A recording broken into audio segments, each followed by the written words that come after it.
आपको पता है कोर्ट के अहकामात थे कि आरजू राजा को कोर्ट में पेश किया जाए। आरजू को कोर्ट के अहकामात के ज़रिए पुलिस की तहवील में पना शेल्टर होम से लाया गया, उसे पेश किया गया। उससे जो मौक़िफ़ लिया गया वो मौक़िफ़ वही है जो उसने अपनी पिटिशन में इख्तियार किया था कि मेरी उम्र 18 साल है। मगर एक बहुत ज़रूरी बात बच्ची ने की जो कि सुनने वाली थी, मेरी उम्र 18 साल है क्योंकि मैंने इस्लाम कबूल कर लिया है और क्योंकि मेरी शादी हो गई है। उल्टा ये होता है कि मैंने इस्लाम कबूल कर लिया है और मेरी शादी हो गई है क्योंकि मैं 18 साल की हूँ।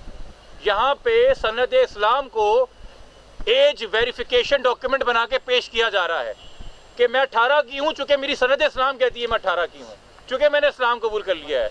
मगर चूँकि नादरा का डॉक्यूमेंट थोड़ा पीछे हो जाइए, चूँकि नादरा का डॉक्यूमेंट जो है वो अवेलेबल था ऑन रिकॉर्ड, तो कोर्ट ने कहा है कि एक मेडिकल बोर्ड कंस्टिट्यूट किया जाए। 9 नवंबर को पेशी रखी है। कोर्ट अपने आप को मुतमईन करेगा, चूँकि हमने भी कोर्ट को इस बात से आगाह किया कि सर जो बच्चों को किडनैपिंग का क्राइम है और बच्चों के साथ सेक्सुअल अब्यूज़ का क्राइम है, उसमें लफ्ज़ कानून इस्तेमाल करता है इंटाइस करना, कोर्स करना, यानी कि अपने बस में करना, किसी को गुमराह करना, किसी को पटा के बहला फुसला के ले जाना। जो बच्ची इस वक्त बात कर रही है वो उसी बहकावे में कर रही है, वो उसी क्या कहते हैं ढकोसले में कर रही है जो उसके साथ किया गया है। उम्मीद करते हैं, चूँकि देखिए अगर बच्ची कम उम्र की है तो 2 बातें सामने आएंगी कि पहली बात उसको इख्तियार ही नहीं था कि वो शादी कर सके और वो शादी अपने आप में एक जुर्म है 2013 के कानून के तहत। और दूसरी बात यह है कि अगर हम दीन की बात भी करते हैं मज़हब की तब्दीली के हवाले से, तो लाहौर हाई कोर्ट का जजमेंट कहता है कि दिल के मामले, मज़हब जो है वो दिल का मामला होता है। दिल के मामले पे कानून साजी नहीं होती, मगर किसी भी अकल को कानूनी जामा पहनाने के लिए बच्चे की उम्र 18 होना ज़रूरी है। तो कस्टडी के हवाले से बच्ची की कस्टडी वालिदैन के साथ इलाही करती है, बेशक वो 13 साल की उम्र में कह रही हो कि मैंने इस्लाम कबूल कर लिया था। उसके अलावा बच्ची का मेडिकल एविडेंस भी पुलिस अपनी क्या कहते हैं कस्टडी में कर रही है, जो कि होना है, चूँकि हमें खदशा है कि अगर एक इंसान ने एक 13 साल की बच्ची को पहले अगवा करने का जुर्म किया तो वो इस नीयत से किया था कि उससे शादी कर सके, और जब शादी कर ली और वो उसको अपनी बीवी मानता है तो यकीनी तौर पे उससे कोई जिनसी ताल्लुकात भी कायम किए होंगे। तो मैं फिर वही बात करूंगा जो मैंने पिछली पेशी में किया था कि आरजू को कसूर की ज़ैनबी समझें। अगर मुसलमान बच्ची 13 साल की है और आप उसका निकाह नहीं करा रहे हैं और अपनी बच्ची को आप किसी से जो है शादी की इजाज़त नहीं दे रहे और जिनसी ताल्लुकात नहीं दे रहे, तो अगर हम मान लें आरजू ने इस्लाम कबूल कर लिया है तो फिर इस आरजू बच्ची को मुसलमान होने के बाद कैसे यह इस्तिस्ना हासिल हो गया कि उसके साथ जिनसी ताल्लुकात कायम किए जा सकते हैं। और दूसरी बात इंपॉर्टेंट, मैं ये जानना चाहूँगा कि तबलीग जो मज़हब की हो रही है कि मेरे खुदा को मेरा मानना है बतौर मुसलमान, मेरे अल्लाह को झूठ के सहारे की ज़रूरत नहीं है, ना मेरे नबी को झूठ के सहारे की ज़रूरत है सल्लल्लाहु अलैहि वसल्लम। कलमा पढ़ के ला इलाहा इल्लल्लाह मुहम्मदुर रसूलुल्लाह, पहली बात तो ज़बान पे सच होनी चाहिए। यहाँ बच्ची की ट्रेनिंग है कि बोलो मैं मुसलमान हूँ, फिर बोलो मैं 18 की हूँ। ये कौन सा दीन है, ये कौन सा इस्लाम सिखाया गया है जिसकी इब्तिदा ही झूठ से की जा रही है? कहाँ बंदिश है आप 13 के होके मुसलमान हो जाइए?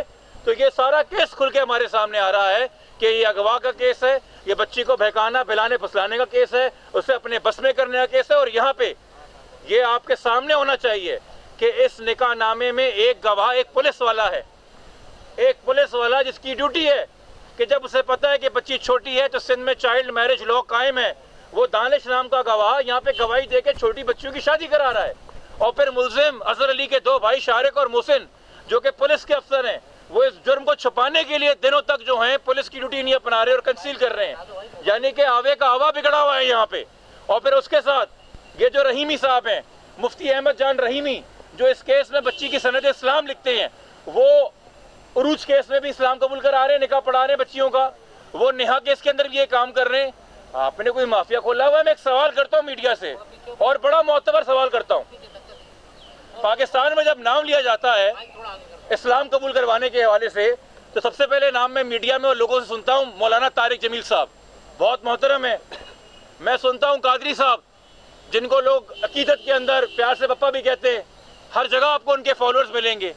क्या इन शख्सियत के ऊपर आपके कितने भी इख्तलाफात हो मजहबी, कभी जबरी तौर पे मजहब की तब्दीली का इल्ज़ाम लगा है? हजारों लाखों लोगों को ये लोग इस्लाम कबूल करा रहे हैं दुनिया में, इन पे क्यों नहीं लगता जबरी तब्दीली का इल्ज़ाम? और ये क्यों कुछ गुमनाम किस्म के मुफ्ती हैं जिनका ना कोई डिग्री, ना कोई सनद, ना कोई मर्तबा, ना ये जय्यत है, इन्हीं के ऊपर सारा है। और इनकी वजह से वो जो अच्छा बड़ा काम भी इस्लाम के नाम पे हो रहा है वो बदनाम हो रहा है। तो ये सवाल करें कि तबलीग का एक शरई तरीका है, तबलीग का एक कानूनी तरीका भी है।